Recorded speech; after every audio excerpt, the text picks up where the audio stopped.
ও পৃথিবীর মানুষ, আমাকে যদি তোমরা স্মরণ করো, আমি আল্লাহ তোমাদেরকে স্মরণ করব।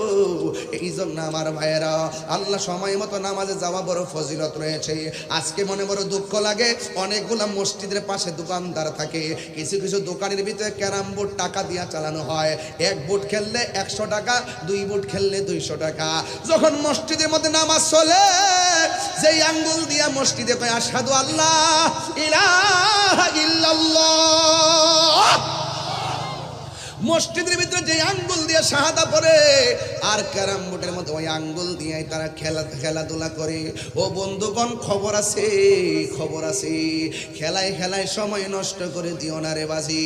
এই জন্য আমার আল্লাহর হাবিব বলেন, এরপরে সবচাইতে উত্তম আমল হলো মা বাবার খেদমত করা।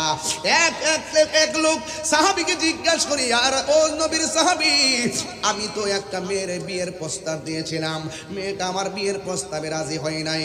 এরপরে কিছুক্ষণ পরে দেখলাম মেয়েটাকে আর একটা ছেলে বিয়ের প্রস্তাব দিয়েছে।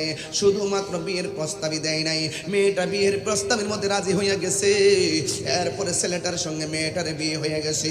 এখন মনে মনে ভাবলাম, এই ছেলেটাও ছেলে, আমিও ছেলে। আমি মেয়েটারে প্রশ্ন করলাম, তোমাকে পছন্দ করি, তোমাকে বিয়ে করতে চাই। মেয়ে বলে আমি রাজি নয়, কিন্তু একটা ছেলে আমার চাইতে বেশি সুবিধা নয়। মেয়েটা বলে তোমার প্রস্তাবে রাজি, বিয়ে হয়ে গেছে। আমি ছেলে তখন মেয়েটার প্রতি ক্ষুব্ধ হয়ে গেছি। আমি মেয়েটারে নিজের হাত দিয়া খুন করেছি। নবীর সাহাবী গো, ও সাহাবী, একটু বলেন না, এত বড় গুনাহ যে আমি করছি, আমার গুনাহটা ক্ষমা হবে নি? তখন নবীর সাহাবী ডাক দিয়া কয়, যুবক, আমি তোমার কাছে জানতে চাই, তোমার মা বেঁচে আছেনি?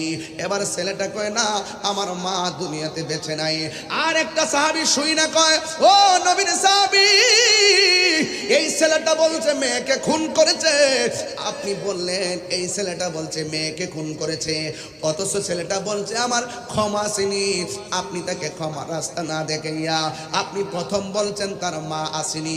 দুষ করলো ছেলে, মাকে কেন তালাশ করলেন? ওই সাহাবী ডাক দিয়া কয়, ও নবীর সাহাবী, আল্লাহর হাবিব সাল্লাল্লাহু তাআলা আলাইহি ওয়াসাল্লামের কাছে আমি যে মায়ের বর্ণনা শুনেছি, এই মা এমন জিনিস, সন্তান যদিও অপরাধ করেছে, কিন্তু মা যদি বাচ্চা থাকে, সন্তানটা যদি মারে কয়, আম্মা আমি তো ভুল করে ফেলেছি গো, আমার কোনো ক্ষমা আছে, তুমি একটু দোয়া করো না। এই পৃথিবীর মধ্যে একটা মাত্র মানুষ, দুইটা হাত তুললে মাঝখানে কোনো পর্দা থাকে না, দোয়া করলে কবুল।